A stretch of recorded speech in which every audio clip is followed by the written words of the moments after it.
Halo teman-teman, balik lagi bersama kami di channel Guneman TV. Untuk kali ini, Guneman TV akan membahas salah satu rumah makan di Bogor nih teman-teman. Bakso Bejo. Walaupun tempatnya agak sedikit masuk ke dalam, tapi Bakso Bejo ini tetap ramai pengunjungnya. Dan kali ini, Guneman TV berkesempatan untuk ngobrol dengan pemilik Bakso Bejo. Penasaran dengan videonya? Yuk langsung aja kita mulai. Tapi sebelum dimulai, jangan lupa untuk like, comment, subscribe, dan share video ini.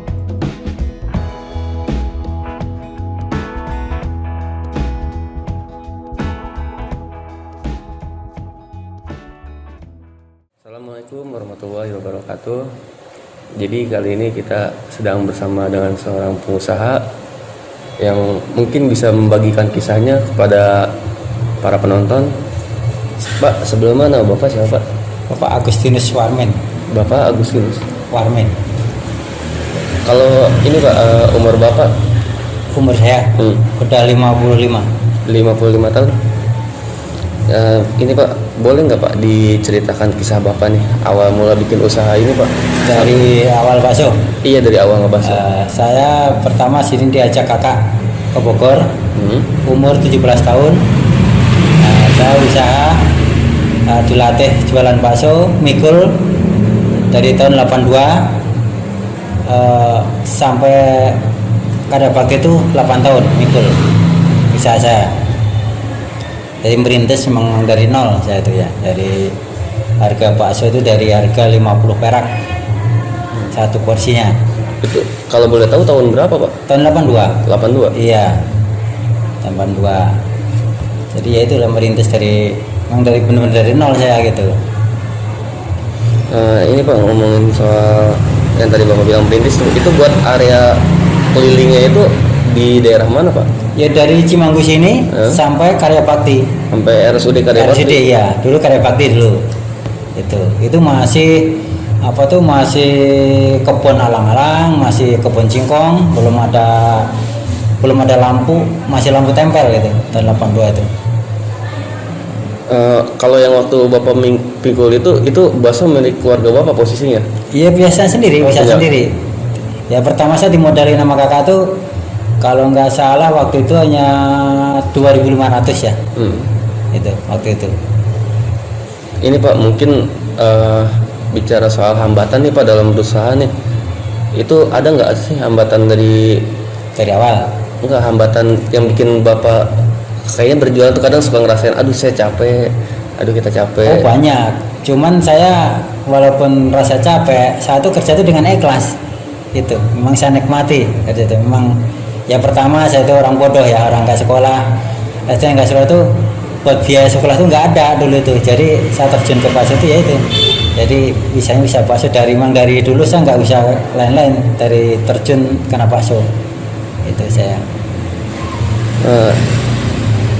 Ini Pak, kalau misalnya bicara soal omset nih Pak, omset kira-kira omset rata-rata gitu dulunya kalau yang dulu awal merintis gitu. Kalau dulu emang lumayan, tapi kalau dulu kan nilai uang kan masih ini ya. Kalau dulu tuh untung sama modal, gedean untung kalau dulu. Kalau saya nggak bisa sekarang. Jadi dulu tuh modal 2.500 bisa jadi 6.000. Kalau sekarang? Sekarang nggak bisa. Kalau modal saya 1 juta itu nggak bisa mendapat sekian gitu. Cuma kan bahan pokoknya mahal sekarang itu. Gitu. Ini Pak, misalkan tadi kan saya kan Bapak sempat bercerita nih kayak misalnya pernah mikul nih, dagang keliling-keliling nih. Itu ini ada nggak sih Pak dalam gimana ya, kayak misalkan ngeluh itu? Iya, perasaan ngeluhnya pas lagi mikul kan, itu kan mikul bener-bener capek banget itu. Saya setiap hari itu 50 tataran setiap hari itu, nanjak 50 tataran setiap hari itu saya. Ya memang capek, tapi ya bagaimana, memang kita orang bodoh ya, nggak bisa kerja yang lain, bisanya itu aja, ya itu udah saya nikmati aja gitu. Ini Pak, kan kalau kita lihat juga usaha Bapak sekarang kan udah maju banget. Ya, ya udah misalnya udah punya nama. Itu perasaannya gimana sih Pak? Bagaimana ya, walaupun kita biasa aja, saya tuh enggak bagaimana, enggak merasa kayaknya biasa aja ya, kayak zaman dulu aja gitu. Enggak, ya emang orang hidup dari nol, jadi kadang-kadang orang tuh kalau udah ini kan wah sombong gini-gini. Kalau saya ya biasa aja gitu. Pak, ini kalau saya boleh tahu nih, ini Bapak buka usaha ini punya karyawan atau? Cuman sama ini mantu sama keponakan satu. Itu aja belum lama.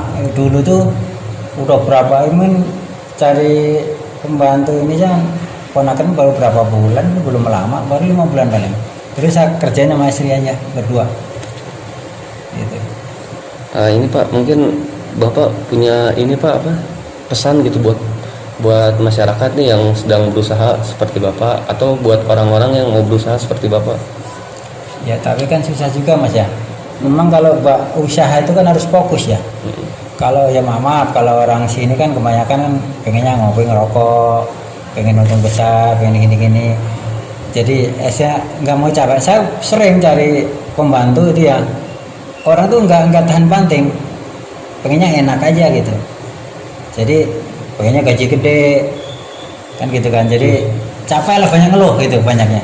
Saya udah, keponakan saya udah 4 kali, pada nggak betah, capek katanya. Ya udah, memang usaha itu harus capek, pengen maju itu harus capek gitu kan gitu. Mungkin itu ya Pak, pesannya kalau kita mau maju, buka usaha yang maju, kita harus mau capek juga. Mau capek gitu. Selain itu ada lagi Pak yang bisa dijadiin contoh nih buat yang lain? Yang penting tuh kalau usaha itu ya, yang penting fokus ya, kerja dengan ikhlas.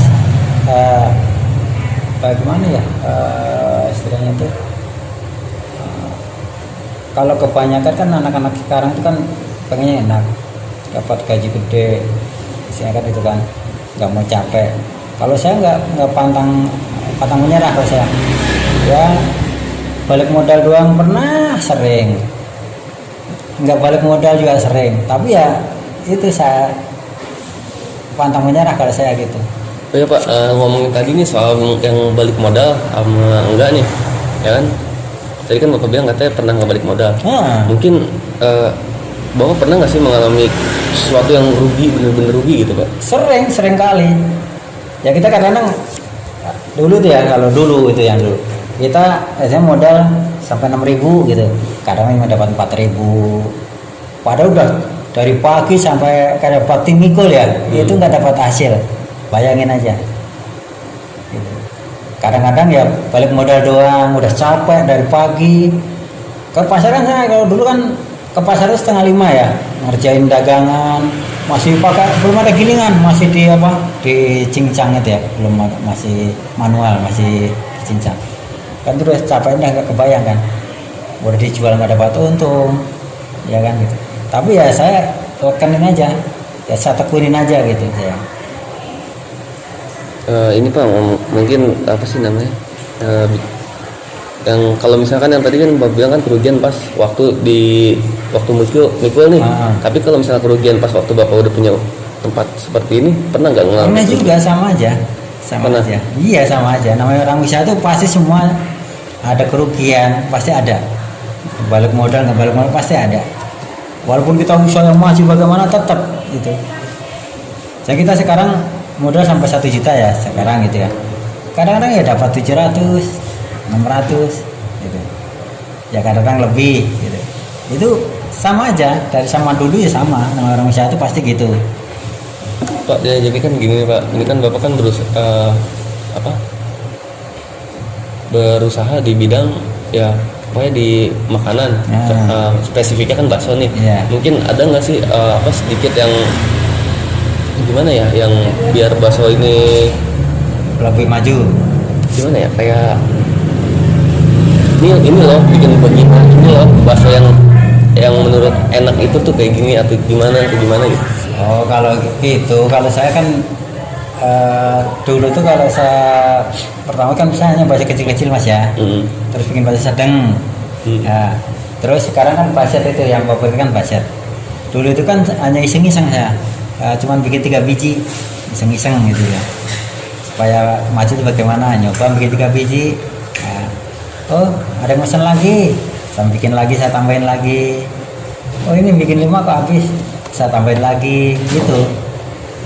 Cuman Pak, kalau misalnya ini Pak, Bapak mungkin pikiran nggak sih Pak, misalkan kan sekarang kan lagi marak nih bakso yang isinya dalamnya daging keju. Nah itu pikiran nggak sih buat? Enggak, saya mah ya itu, saya tuh nggak mau ikut tiru-tiru orang yang pakai cabai, yang pakai mercon. Memang ciri khasnya itu basat, isinya daging giling udah. Oh yang penting ciri khas ya. Gitu. Jadi satu punya ciri khas masing-masing. Jadi saya nggak ikut orang lain. Oh kok nggak bikin bakso beranak? Kok nggak bikin bakso gini? Kan ciri khas masing-masing. Karena ikut menyebarkan bendera orang lain, Mas. Kan gitu. Ini Pak mungkin Bapak bisa nyeritain nih Pak sedikit ya, awal bisa sampai begininya itu gimana? Awal bisa sampai suksesnya itu gimana? Ya itu namanya orang usaha itu kan merintis dari nol itu kan gitu ya. Hasilnya gini Mas, kalau pengen sukses itu kalau orang kan kadang kita dapat seadanya 10.000. Iya. Ya, kalau orang kan kadang dimakan 12.000. Kalau saya nyisain dapat 10.000 ya jangan dimakan 10.000, makanya yang 8.000. Jadi kita bisa ini gitu. Kan Bapak kan di sini udah lama banget nih Pak nih. Iya. Yang tadi kan Bapak bilang katanya Bapak itu tahun 82 ya. Ya tahun 82 ya. Ya jadi mungkin Bapak ngebuka kios di sini tuh buat membuka tempat ini tuh dari tahun berapa Pak? Yang bener-bener tempatnya? Tempatnya ini tahun 2001 ya ini saya beli ini. 2001? Iya, tadinya kita mangkal di depan situ kan, pakai gerobak gitu kan. Nah ini dijual ceritanya Mas, dibagi waris bagi 3 ceritanya. Semua ini kan ada 3 petak, dijual mau 140 juta waktu itu kan tahun 2001 nggak salah ya. 140. Ya uang segitu kan saya belum dipercaya bank ya, masih saya nyari pusing lah, nyari uang segitu belum mampu. Nah, saya beli tanah ini masih kecil Mas, ada warung cuma 3 kali berapa dulu ini. Saya beli 42 juta nih. Orang-orang nawar cuma 35 juta nih dulu. Berhubung saya usaha di situ kan, saya pengen punya biarin. Saya berani minjem uang. Ternyata bos saya di pasar tuh ini, saya cerita, bos ini ada tanah mau dijual, cuman saya nggak punya uang 2 juta. Kita punya uang 2 juta Mas ya, terserah. Terus sama punya Supra X 2002 kalau nggak salah, saya jual laku 9,5 juta. Berarti kan masih kurang uang berapa tuh? 9,5 juta sama 2 juta berapa tuh? 11,5. Masih kurang uang berapa tuh kalau 42 juta tuh? Lumayan banyak, sekitar 20-an. Iya, 20-an lebih ya? Iya, lebih ya tuh? 20 lebih. Lebih, hampir 30. Hampir 30. Nah, bos saya tuh gini, udah bayar aja kata dia. Lembarnya bagaimana bos? Katanya gitu kan. Udah, kamu punya berapa? Punya 20.000 sehari bayar, ada 30.000 bayar. Nah itu ternyata itu saya mampu Mas, sehari saya cicil 50.000. Itu utang segitu itu sampai selesai, nggak tahu berapa tahun waktu itu. Cuma saya tetap belanja di dia. Itu ceritanya. Ya itu saya bayar. Udah bayar aja. Misalnya itu. Ya itu ternyata terkabul, saya bayar. Ini pertama kan yang punya rumah ini kan minta duit terus, ya lagi oleng lah gitu. Bu saya punya uang 2 juta, kata udah bayar aja. Nah dia minta banjir 2 juta ceritanya. Waduh saya nyari uang kemana, saya bingung. Ya itu ada Supra X 2002 saya jual lagi 9,5. Saya masih bingung kan nyari kekurangannya itu kemana. Uang belum percaya ke saya, misalnya gitu kan. Ya itu sama pulang-pulang sama bos saya di pasar yang suka giling bakso ini. Udah bayar aja kata dia. Dan nanti bayarnya bagaimana? Gampang bayarnya, udah kamu sama sehari berapa, mau 10.000 gak, mau 20.000. Akhirnya ya itu saya mampu bisa bayar 50.000 tahun 2001 itu Mas. Lumayan ini juga ya, itu 50.000 itu saya jawab berat, jadi paribasnya benar-benar ngikat pinggang saya. Makan aja paribasnya sama, kalau dulu sama ikan asin doang, kalau dulu ya. Ikan asin itu kan murah kalau dulu, sekarang kan mahal kalau saya itu. Sama istri berdua masih bisa lekanin sampai berapa tahun ya, mungkin sampai 12 tahun kerja berdua sama istri saya. Saya dapat pergaulannya dari Cina ya. Kalau usaha itu gini Mas, sebenarnya kalau Cina ya bergaul sama Cina itu rumah itu nomor 2. Yang penting tempat usaha dulu. Biarin rumah bilik masuk celeng paribasanya rumahnya, nggak apa-apa. yang penting tempat usaha dulu bagusin, rumah itu gampang kalau udah sukses, gampang rumah. Bener juga itu, buat ini saya juga itu. Nah, ternyata bener juga itu kayak gitu. Jadi kayak gini teman-teman, itu kan tadi kan hasil obrolan saya dengan pemilik bakso Mas Bejo. Ya, jadi mungkin ada pelajaran yang bisa dipetik. Misalkan kita jangan patah semangat, Iya. usaha pun Pantang mundur. Apa lagi Pak? Ya pokoknya kalau usaha itu ya itu jangan banyak mengeluh lah gitu. Jadi memang harus itu pertama harus ikhlas, kerja itu harus ikhlas. Ya lupa ikhlas itu ya. Jadi gini teman-teman, kalau misalnya buat yang mau mampir nih ke daerah Bogor nih, pokoknya jangan lupa deh mampir ke Bakso Mas Bejo. Ini alamatnya di mana Pak? Cimanggu Kecil Gang Pasang. Di Cimanggu Kecil dan Pasar. Ini enak banget. Pokoknya Mas Bejo. jangan sampai nggak mampir.